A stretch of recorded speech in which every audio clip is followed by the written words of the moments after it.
శుభోదయం. ఆయుర్ సుఖ multi speciality ayurvedic Vaidyalaya జీవనజ్యోతి కార్యక్రమానికి స్వాగతం. ఇవాళ మన కార్యక్రమంలో చుండ్రు సమస్య నివారణకు ఆయుర్వేదంలో ఉన్న పరిష్కార మార్గాలను డాక్టర్ గాయత్రి దేవి గారిని అడిగి తెలుసుకుందాం. డాక్టర్ గారు నమస్తే అండి. నమస్కారం అమ్మా. ఇవాళ కార్యక్రమంలో చుండ్రు సమస్య నివారణకు ఆయుర్వేదంలో ఉన్న పరిష్కార మార్గాల గురించి చర్చించుకుందాం. చాలా మంది ఫేస్ చేస్తున్న సమస్య ఏదైనా ఉంది అంటే అది చుండ్రునే చెప్పచ్చు. అసలు ఈ చుండ్రు సమస్య రావడానికి కారణాలు ఏమిటో ముందుగా వివరిస్తారా అండి? అలాగేనమ్మా. మామూలుగా ఏంటంటే తలపైన మనకి అంటే చర్మం మీద లాగానే తల మీద ఉన్నటువంటి చర్మం పైన కూడా ఒక పొర లాంటిది పైన ఉన్నటువంటి కణాలు పోతూ ఉంటాయి, కొత్త కణాలు వస్తూ ఉంటాయి. మనకి చర్మం మీద అవనివ్వండి, తలపైన ఉన్నటువంటి మనం స్కాల్ప్ లేదా మాడు అంటూ ఉంటాం కదా, అక్కడ కూడా పైన ఉన్నటువంటి కణాలు పోతూ ఉంటాయి, మళ్ళీ కొత్త కణాలు వస్తూ ఉంటాయి. అయితే కొన్ని సందర్భాల్లో ఏమవుతుందంటే ఈ పైన ఉన్నటువంటి కణాలు పోవడం అనేది గబగబా అంటే పోయినటువంటి కణాలు అక్కడే ఎక్కువగా పేరుకుపోతాయి, ఎక్కువగా చేరిపోయి కొత్త కణాలు రావడానికంటే ముందు కూడా పాత కణాలు ఎక్కువగా పేరుకుపోయి ఒక పొట్టులాగా తల మీద చేరిపోతూ ఉంటుంది. దాన్ని మనం చుండ్రు అని చెప్తూ ఉంటాం. అంటే ఇది కొంతమందిలో చాలా వేగంగా అవ్వటం, ఎక్కువ కణాలు పేరుకోవడం వల్ల చుండ్రు కనపడుతూ ఉంటుంది. మళ్ళీ ఈ చుండ్రు కూడా కొంచెం రెండు రకాలుగా ఉంటూ ఉంటుంది. ఒకటి పొడిగా ఉండేటువంటి డ్రై డాండ్రఫ్ అంటూ ఉంటాం, బాగా పొడిగా పొట్టులాగా రాలుతూ ఉంటుంది. కొన్ని ఏమో స్కాల్ప్కి అంటే మాడుకి అతుక్కుపోయి ఉండేటువంటి నూనె పదార్థంతో కలిసి ఉండేటువంటిది ఒక రకంలో ఉంటూ ఉంటుంది. అయితే ఖచ్చితంగా ఎందుకు ఇలా జరుగుతుంది అన్నది గ్యారంటీగా ఈ కారణం వల్ల అని చెప్పలేము. అయితే ఆయుర్వేద సిద్ధాంతం ప్రకారము వాత ప్రకృతి ఉన్నటువంటి శరీరం ఉన్న వాళ్ళకి ఈ సహజంగానే కొంచెం చుండ్రు అనేటువంటిది ఎక్కువగా తయారవుతూ ఉంటుంది. అంటే వీళ్ళ శరీరంలో ఉండేటువంటి వాత దోషం వల్ల ఎక్కువగా పైన ఉన్నటువంటి ఈ పొట్టు లాంటిది ఎక్కువ చేరుకోవడం అనేటువంటిది ఒక సహజ లక్షణంగా వాళ్ళలో కనిపిస్తూ ఉంటుంది. ఆ తర్వాత కొంచెం మానసిక ఒత్తిడి ఎక్కువగా ఉన్న వాళ్ళలో కూడా ఈ చుండ్రు కనిపించడం అనేది కూడా ఒక అబ్జర్వేషన్. అయితే ఖచ్చితంగా మానసిక ఒత్తిడి ఉంటే వచ్చి తీరుతుందని కాదు, కానీ మానసిక ఒత్తిడి ఉన్న వాళ్ళలో మాత్రం కొంచెం చుండ్రు అనేటువంటిది ఎక్కువగా కనిపిస్తూ ఉంటుంది.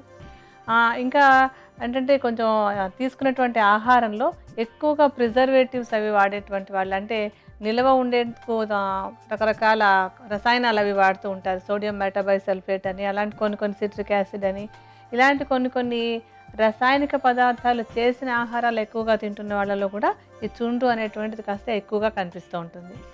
ఆ తర్వాత ఏంటంటే తలకి కొంచెం సేవ చేయటం సక్రమంగా చేయకుండా, దాన్ని అడ్డదిడ్డంగా ఏదో వదిలేసి దానికి సరిగా నూనె రాయకుండా, సంరక్షణ చేయకుండా అలా వదిలేసే వాళ్ళలో కూడా కొంతవరకు ఈ చుండ్రు కనిపించడం అనేది కూడా కనిపిస్తూ ఉంటుంది. అయితే ఇదమిద్ధంగా ఇది కారణం అని చెప్పలేం, కానీ చాలా మందిలో ఇది కనిపిస్తూ ఉంటుంది. ముఖ్యంగా వాత ప్రకృతి ఉన్నటువంటి శరీరం ఉన్న వాళ్ళలో ఈ చుండ్రు అనేటువంటిది ఎక్కువగా ఉంటుంది.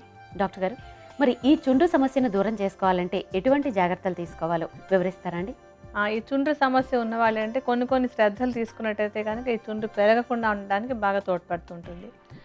మొట్టమొదటిది ఏంటంటే ఆహారంలో ఇందాక మనం చెప్పుకున్నాం కదా, కారణాలు చెప్పుకునేటప్పుడు ఈ ప్రిజర్వేటివ్స్ అవి ఉన్నటువంటి, అంటే బజార్లో మనం రెడీగా కొన్ని తెచ్చుకుంటూ ఉంటాం, జామ్లు, సాసులు, లేకపోతే అప్పటికప్పుడు తినేయడానికి అనువుగా ఉండేటువంటి కొన్ని నూడిల్స్ కానీ, వండేసి సిద్ధంగా ఉంచేసినటువంటి ఆహార పదార్థాలు జస్ట్ వేడి చేసుకుని తినేసేలాంటివి కూడా ఇప్పుడు మనకి బాగా అందుబాటులో ఉన్నాయి కదా, వీటిని ఎక్కువగా వాడేటువంటి అలవాటుని బాగా తగ్గించేసుకోవాలి. ఎప్పుడో మనకి ఎక్కడికో వెళ్ళి అవసరం తప్పనిసరి అయినప్పుడు నెలకో 2 నెలలకో ఒకసారి తీసుకుంటే పర్వాలేదు, కానీ దినచర్యలో తీసుకుంటున్నట్టుగా అంటే ప్రతిరోజు దీన్ని వాడుకోవడం అనేటువంటి అలవాటుని బాగా తగ్గించేసుకోవాలి. ఆ తర్వాత స్నానం చేయటం, అంటే తలంటు పోసుకోవడం అనేటువంటిది ఒక రెగ్యులర్ రొటీన్ లాగా పెట్టుకుని వారంలో 2 లేదా 3 సార్లు, కనీసం 2 నుంచి 3 సార్ల పాటు ఆ తలకి ఆముదాన్ని మసాజ్ చేసుకోవడం, అంటే ఆముదాన్ని కొంచెం గోరువెచ్చగా చేసుకుని ముందు రోజు రాత్రి చేయగలిగితే మరీ మంచిది. అలా చేసుకోలేకపోతే కనుక కనీసం 1 గంట ముందు, అంటే తలంటు పోసుకోవడానికి 1 గంట ముందన్నా ఆముదాన్ని గోరువెచ్చగా చేసేసి దాన్ని తలంతా బాగా మసాజ్ చేసి అలా ఊరనిచ్చి ఆ తర్వాత తలంటు పోసుకుంటూ ఉండడం.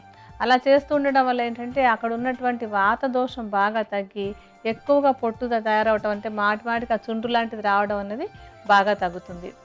అలాగే ఇంకొకటి ఏంటంటే బాదం నూనె, తర్వాత ఆలివ్ నూనె, కొంచెం కొబ్బరి నూనె, ఈ మూడింటిని సమానంగా తీసుకుని కలిపేసి వాటిని తలంతా పట్టించేసుకుని 1 గంట సేపు బాగా తల మీద ఉండనిచ్చి ఆ తర్వాత తలంటి పోసుకుంటూ ఉన్నా కూడా ఎక్కువగా చుండ్రు పెరిగిపోయే సమస్య చాలా వరకు అదుపులోకి వచ్చేస్తుంది అనమాట. ఇలా ఈ 2 విధాలుగా కూడా తలకి స్నానం చేస్తున్నట్టయితే చుండ్రు పెరగకుండా ఉండడానికి అవకాశం ఎక్కువ ఉంటుంది. ఆ తర్వాత ఇంకొకటి మనసుని ప్రశాంతంగా ఉంచుకోవడం. ప్రతిదానికి మనసు ప్రశాంతంగా ఉండడం అనేటువంటిది చాలా అవసరమే. ఎందుకంటే మానసిక ఒత్తిడి ఉన్న వాళ్ళలో చుండ్రు బాగా ఎక్కువగా కనపడుతోంది కనుక మనసుని ప్రశాంతంగా ఉంచుకున్నట్టయితే కూడా ఈ చుండ్రు అనేటువంటిది ఎక్కువ పెరిగిపోకుండా ఉండడానికి బాగా తోడ్పడుతుంది. డాక్టర్ గారు, మరి ఈ చుండ్రు సమస్య నివారణకు ఉపకరించే ఆయుర్వేద ఔషధం ఏ విధంగా తయారు చేసుకోవాలో వివరిస్తారా అండి? ఈ చుండ్రు సమస్య తగ్గించుకోవడానికి నేను ఇప్పుడు మీకు 2 రకాల ఔషధాలు చెప్పబోతున్నాను. మొట్టమొదటి చేసుకునేటువంటి ఔషధానికి మనం తీసుకోవాల్సింది ఏంటంటే కరక్కాయ.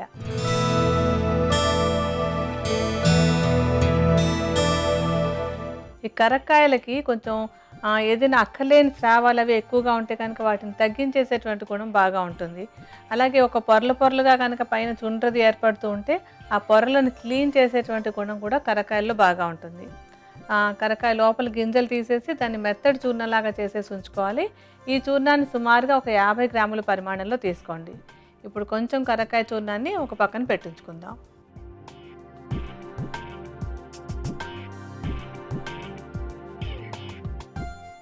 తర్వాత మనకి ఈ ఔషధానికి కావాల్సినటువంటిది ఏంటంటే మామిడి జీడి.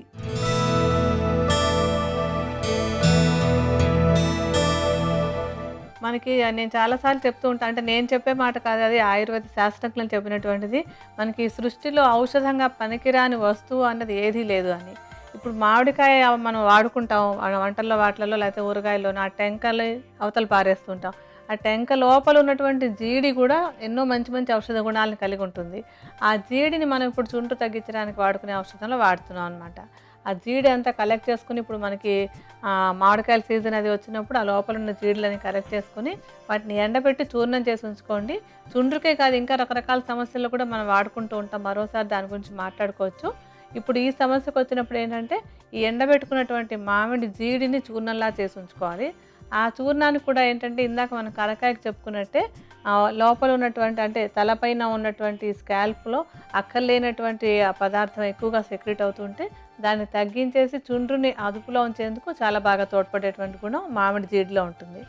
ఈ జీడిని కూడా చక్కటి చూర్ణం చేసేసుకోవాలని చెప్పాను కదా. ఈ చూర్ణాన్ని కూడా సమానంగానే, అంటే ఇందాక మనం కరకాయ చూర్ణం ఎంత తీసుకున్నామో అంతే తీసుకుని దాంతో కలుపుకోవాలన్నమాట. ఇప్పుడు కొంచెం ఈ జీడి చూర్ణాన్ని ఇందాక కరకాయ చూర్ణంతో కలుపుతాను. మనం మొదటి ఔషధానికి కావాల్సినటువంటివి ఈ 2 మూలికలే. ఈ 2 చూర్ణాలని బాగా కలుపుకుందాం.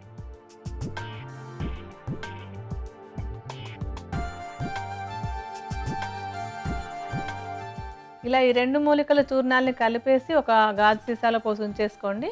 దీన్ని వాడడం ఎలాగంటే మీ తలకి సరిపోయినంత పరిమాణంలో ఈ చూర్ణాన్ని తీసుకుని దానిలో కొంచెం పాలు కలుపుకోవాలి.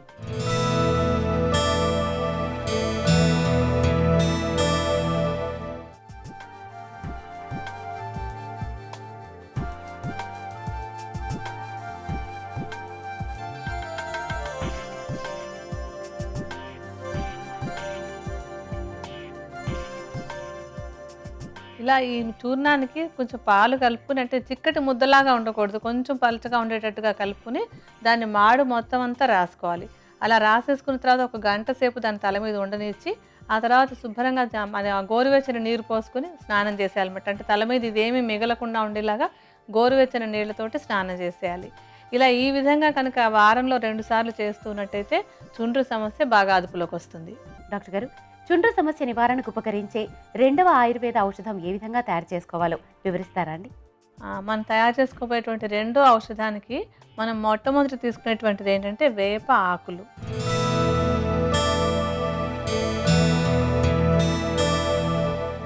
వేప ఆకులకి చుండ్రును తగ్గించేటువంటి గుణం చాలా బాగా ఉంటుంది. ముఖ్యంగా ఏంటంటే ఇందులో ఉన్నటువంటి చేదు రుచి తల మీద ఉన్నటువంటి అక్కర్లేని పదార్థం ఎక్కువగా సెక్రెట్ అవ్వకుండా తగ్గించడానికి చాలా బాగా ఉపయోగపడుతుంది. చేదు రుచి ఎప్పుడూ కూడా ఇలాంటి మంచి మంచి లక్షణాలు, అంటే ఈ పొరలు తొందరగా వచ్చేయటం, ఎక్కువగా పేరుకోవడం, అలాంటి గుణాలు ఉన్నట్టయితే కనుక తగ్గించడానికి చేదు గుణం చాలా బాగా ఉపయోగపడుతుంది. ఒక్కొక్కసారి కొంతమందికి ఏంటంటే స్కాల్ప్ మీద కొన్ని ఇన్ఫెక్షన్లు ఉండి దానివల్ల కూడా ఈ చుండ్రు ఎక్కువ అవుతూ ఉంటుంది. అటువంటి ఇన్ఫెక్షన్లు ఉంటే వాటిని తగ్గించడానికి కూడా వేపాకులు బాగా ఉపయోగపడతాయి.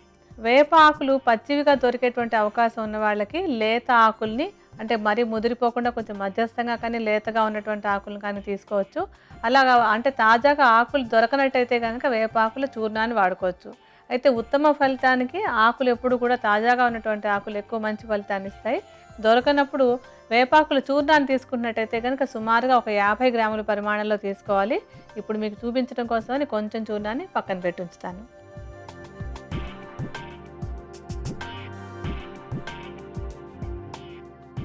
ఆ తర్వాత కావాల్సినటువంటి మూలిక బావంచాలు.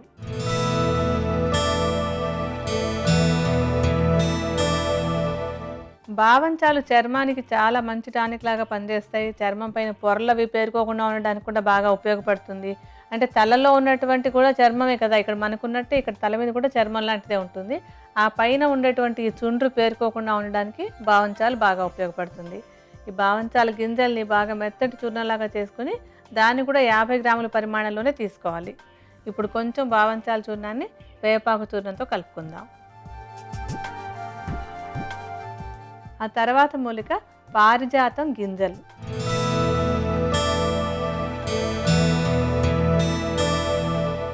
మనకి పారిజాతం గింజలకు కూడా చాలా చాలా మంచి మంచి ఔషధ గుణాలు ఉంటూ ఉంటాయి. అందులో ముఖ్యంగా ఈ చుండ్రు సమస్య ఉన్నప్పుడు చర్మం మీద ఏంటంటే ఒక రకంగా సోరియాసిస్ అంతటి తీవ్రమైన సమస్య కూడా పారిజాతం గింజలు బాగా ఉపయోగపడుతూ ఉంటాయి. అలాంటిది ఈ చుండ్రు అంత తీవ్రమైనది కాదు కదా, దీని మీద చాలా మంచి ఫలితాలను ఇవ్వడానికి పారిజాతం గింజలు బాగా ఉపయోగపడతాయి. పారిజాతం గింజల్ని ఎండిపోయినటువంటి గింజల్ని చూర్ణంలాగా చేసి ఉంచుకోవాలి. ఈ చూర్ణాన్ని కూడా 50 గ్రాముల పరిమాణంలోనే తీసుకోండి. ఇప్పుడు కొంచెం పారిజాత గింజల చూర్ణాన్ని మిగతా చూర్ణాలతో కలుపుకుందాం.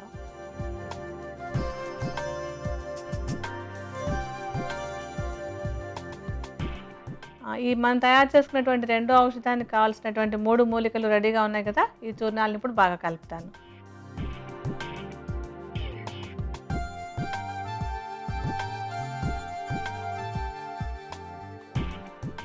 ఈ 3 చూర్ణాలని బాగా కలిపేసి ఒక సీసాలో పోసి భద్రపరచుకోండి. దీన్ని వాడుకోవడం ఎలాగంటే ఇందాకట్లాగానే తలకి ఎంత కావాలో సుమారుగా ఆ పరిమాణం ఎంత కావాలో చూసుకుని తగినంత చూర్ణాన్ని తీసుకుని ఒక పళ్ళెంలో వేసుకుని దానిలో కొంచెం నీళ్లు కలిపి ఇందాక మనం చేసాం కదా, మరి ముద్దలాగా కాకుండా కొంచెం పలచగా ఉండేలాగా ఈ మిశ్రమాన్ని తయారు చేసుకుని దాన్ని తలంతా పట్టించుకోండి. తలంతా పట్టించుకున్నాక దానికి ఇందాకట్లాగానే దీనిలో కూడా ఒక గంట సేపు ఉంచుకుని తర్వాత శుభ్రంగా గోరువెచ్చటి నీళ్ళతోటి స్నానం చేసేయాలి. అంటే తల మీద ఎక్కడ పొడి మిగలకుండా ఉండేలాగా బాగా ఎక్కువ నీళ్ళతోటి స్నానం చేయాలన్నమాట. అయితే వేప ఆకులు దొరికి మీకంటే చూర్ణం అక్కర్లేకుండా పచ్చి ఆకులు దొరికే అవకాశం ఉన్నటువంటి వాళ్ళు మిగతా 2 మూలికల్ని చూర్ణాల్లా చేసి ఉంచుకుని తలకి పట్టించుకోవడానికి ముందు ఈ వేప ఆకులను కూడా నూరి ముద్దలాగా చేసేసి ఈ మిశ్రమంలో కలిపి ఆ మిశ్రమాన్ని తలకి కనుక పట్టించుకుంటున్నట్టయితే చుండ్రు తగ్గడానికి ఈ ఔషధం బాగా ఉపయోగపడుతుంది. చుండ్రు సమస్య నివారణకు ఉపకరించే ఆయుర్వేద ఔషధాల తయారీ విధానం మరొక్కసారి చూద్దాం. కరక్కాయ పెచ్చుల చూర్ణం 50 గ్రాములు, మామిడి జీడి చూర్ణం 50 గ్రాముల చొప్పున తీసుకుని బాగా కలిపి భద్రపరచుకోవాలి. ఉపయోగించుకోవటానికి కావాల్సినంత చూర్ణానికి సరిపడినన్ని పాలను కలిపి మాడుకు బాగా పూసి గంట తర్వాత గోరువెచ్చని నీటితో స్నానం చేయాలి. రెండవ ఔషధం తయారు చేసుకునే విధానం వేప ఆకుల చూర్ణం 50 గ్రాములు, బావంచాల చూర్ణం 50 గ్రాములు, పారిజాతం చూర్ణం 50 గ్రాముల చొప్పున తీసుకుని వీటన్నిటినీ బాగా కలిపి భద్రపరచుకోవాలి. ఉపయోగించుకోవటానికి కావలసినంత చూర్ణానికి సరిపడినన్ని నీటిని కలిపి మాడుకు బాగా పూసి గంట తర్వాత గోరువెచ్చని నీటితో స్నానం చేయాలి. చుండ్రు సమస్య నివారణకు ఉపకరించే ఆయుర్వేద ఔషధాల తయారీ విధానం, వాటిని ఉపయోగించే విధానం కూడా తెలుసుకున్నాం కదా. మరిప్పుడు వయసుతో పాటు వచ్చే వ్యాధులు తొందరగా రాకుండా ఉండేందుకు చక్కటి గృహౌషధాన్ని అడిగి తెలుసుకుందాం.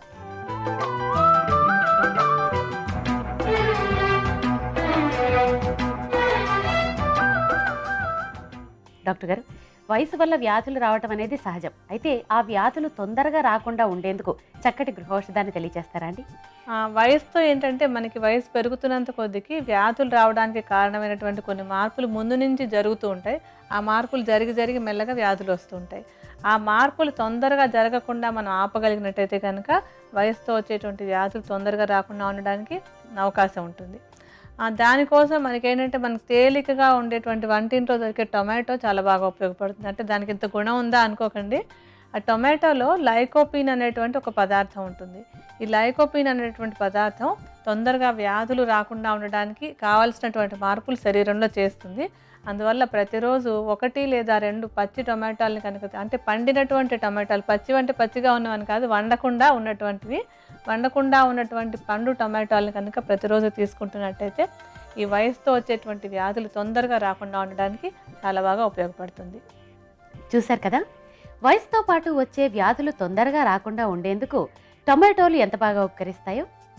చుండ్రు సమస్య నివారణకు యోగాలో ఉన్న పరిష్కార మార్గాలను యోగ సింహ శ్రీ దండు సత్యనారాయణ రాజు గారు చేసి చూపిస్తారు. మనము చూద్దాం.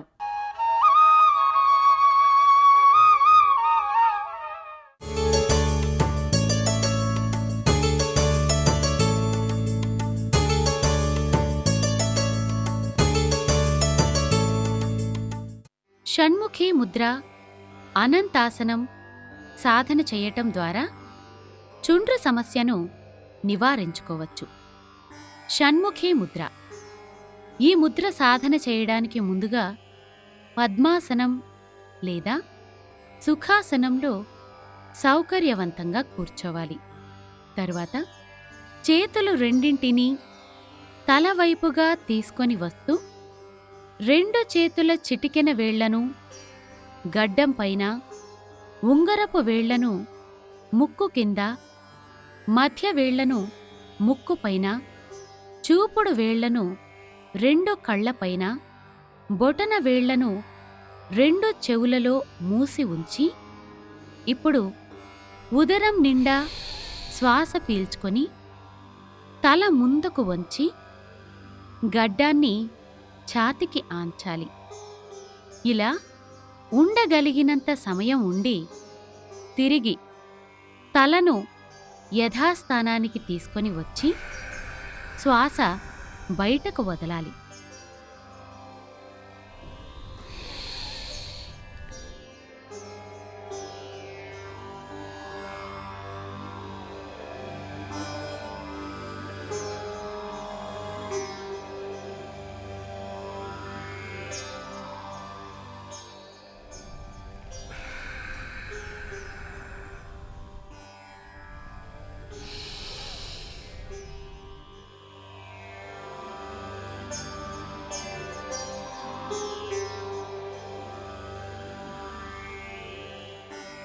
ఇలా ఈ ముద్ర రోజు 5 నుండి 8 నిమిషాల పాటు సాధన చేయవచ్చు.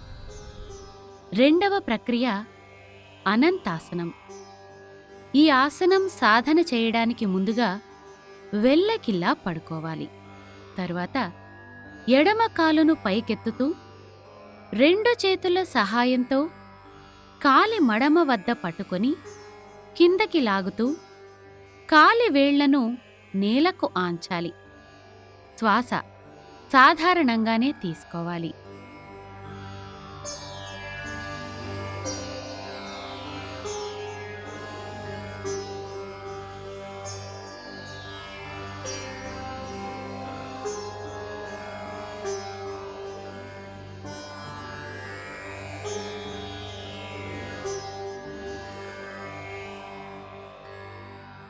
ఇలా ఈ భంగిమలో ఉండగలిగినంత సమయం ఉండి తిరిగి కాలును యథాస్థానానికి తీసుకురావాలి.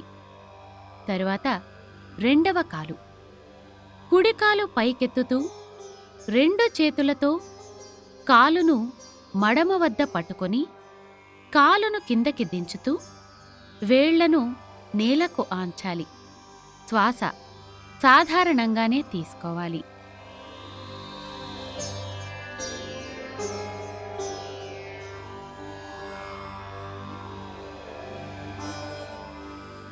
ఇలా ఈ ఆసనం రోజు 2 కాళ్లతో 6 నుండి 8 సార్లు సాధన చేయవచ్చు.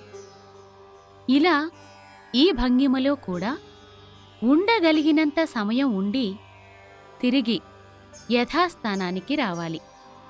ఈ విధంగా షణ్ముఖి ముద్ర, అనంతాసనం సాధన చేయటం ద్వారా తలపై గల రోమకూపాలకు రక్త ప్రసరణ సక్రమమై మృతకణాలు నశించి జీవకణాలు ఏర్పడి చుండ్రు నివారించబడుతుంది. ఈ ప్రక్రియల తర్వాత ప్రాణాయామం, ధ్యానం చేసి అమృత తుల్యాసనం వేయటం ద్వారా శరీరంలోని అన్ని అవయవాలకు విశ్రాంతి లభిస్తుంది. చుండ్రు సమస్య నివారణకు యోగాలో ఉన్న చక్కటి పరిష్కార మార్గాలను తెలుసుకున్నాం కదా. మరిప్పుడు దద్దుర్ల నివారణకు చక్కటి చిట్కా అడిగి తెలుసుకుందాం.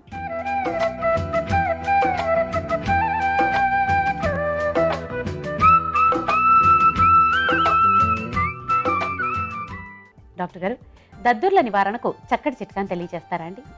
దద్దుర్ల నివారణకి చందనము, తర్వాత తిప్పతీగ, ఈ రెండు బాగా ఉపయోగపడతాయి. తిప్పతీగ రసాన్ని తీసుకోవాలి. మొత్తం తీగ మొత్తాన్ని నూరి రసం తీసి, ఆ రసం ఒక 2 చెంచాలు తీసుకుని దాంట్లో కొంచెం చందనం చూర్ణాన్ని కలిపి ఒక ముద్దలాగా తయారు చేసుకుని ఆ ముద్దని ఉదయం సాయంత్రం తీసుకున్నట్టయితే కనుక ఈ దద్దుర్లు తొందరగా తగ్గిపోతాయి. చూశారు కదా, దద్దుర్ల నివారణకు తిప్పతీగ, చందనం ఎంత బాగా ఉపకరిస్తాయో.